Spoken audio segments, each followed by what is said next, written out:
Okay, training with weights. I use my son as an example, Lewis. I bought him his first weight belt and took him to the gym. I said, you can come to the gym with me when you're 13.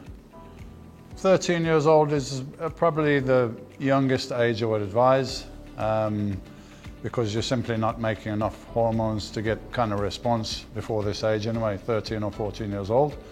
But you have to be careful because there's certain exercises at this age that you shouldn't engage with, as the bones and so on are still developing, still quite pliable. So you don't want to be doing any exercises that put a lot of stress through the spine. So for instance, regular back squats, heavy calf raises, things like this should be avoided at this point until you get a bit older, maybe 16, 17.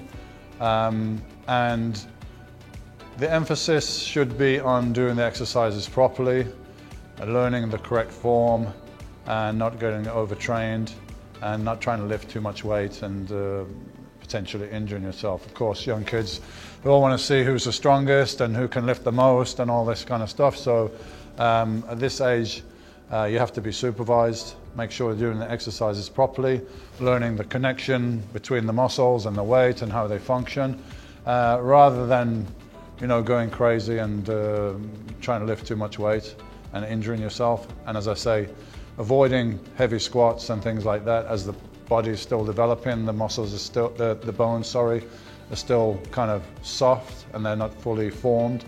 So some exercises you should avoid, but I think it's a good age to start. Myself, I didn't start.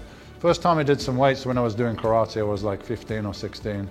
So I started doing some weights then, and I was doing a lot of free hand exercises, squats and push-ups and so on when I was 15 or 16. Unfortunately, I didn't keep it up. I didn't train properly until I was 20, 21. But 13, 14 would be the youngest age I would recommend, I think.